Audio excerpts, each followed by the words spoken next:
Jesse, luckily we were seeing that live picture from the streets of Jamaica. It looks like it's kind of deserted right now. Yeah. Looks like most people have cleared out, but it's really a frightening time down there. I mean, this is a direct hit. I really hope a lot of folks evacuated. Let's just say that. This is an intense hurricane. It's Category 4.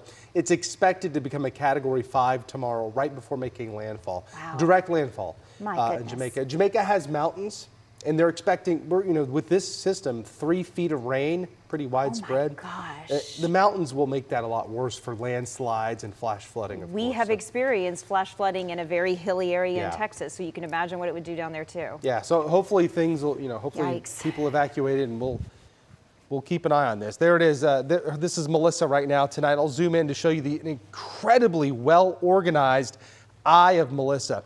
When you have what is just essentially a perfect circle, the center of this hurricane, it just shows you how intense it is. So there's Kingston right there. There's the island of Jamaica. It's starting to make its curve to the north. So right now this is a Category 4 with winds of 145, gusts up to 175. It's expected to actually intensify over the next 12 to 20 hours as it moves to the north toward the island. So right now we'll see this curve to the north, and then by tomorrow evening we have Category 5 Hurricane Melissa preparing to make landfall late tomorrow night or early Tuesday morning through the island of Jamaica. Now, as it moves over land, it will weaken just a little bit, but it'll still be a major hurricane as it approaches eastern Cuba as a Category 3 and then a 2 to a 1 through the Bahamas before going back out to sea. Again, something we'll be keeping an eye on. Back home, we've had a rainy couple of days. 4.51 inches of rain fell at DFW since Friday morning, 2.32 in Alliance, 3 inches in Frisco. Same thing with Plano, 3.18 there. Louisville, 1.64. McKinney, over 1.5 inches. Denton, 3.26. Rockwall, almost 2 inches of rain. Decatur, 3.5. You get the idea. Greenville, Quinlan, Terrell, Kaufman, Lancaster, over 2 inches of rain. Across all of North Texas, it was a widespread 1 to 3 inch rain. There were some totals up to 4 inches, even close to 5 inches in some spots. Gainesville, 3.92. There is, again, is Terrell, about 2.5. Corsicana, 1.2. Canton, 2.75 inches of rain. We needed the rain. Now, if we go back, we had zero rain for a long time in October, and we had a pretty significant deficit from the beginning of fall. This month now we've picked up 4.75 inches of rain. So now we've taken a big deficit and now we've turned it into a surplus for the month. 1.12 inches above normal for the month. This fall, just shy of 6 inches of rain.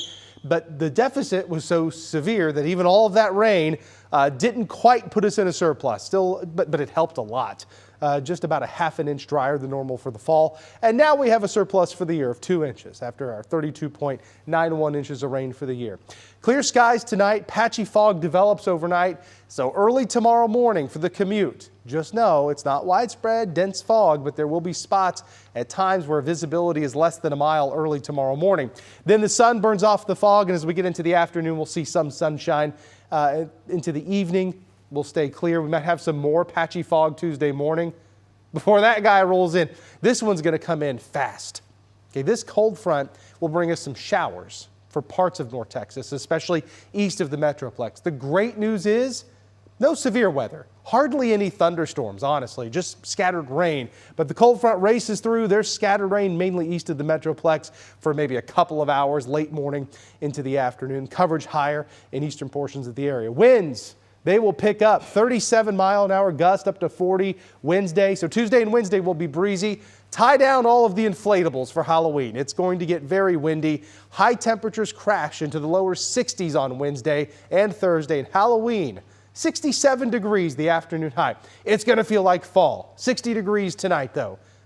Think of this. Tomorrow morning when you wake up, that'll be what it will feel like for the afternoon high for the middle part of the week. Tomorrow, 78 degrees, partly sunny. And guess what? Look at the low temperatures. Thursday morning, 46. Friday morning, 45. It's going to get really chilly here by the mid to late week in the mornings. So yes, jacket weather, real jacket weather. And then we go into next weekend, we fall back an hour, high temperatures start to go up, back into the middle and upper 70s, and we look very dry after that little chance of rain on Tuesday.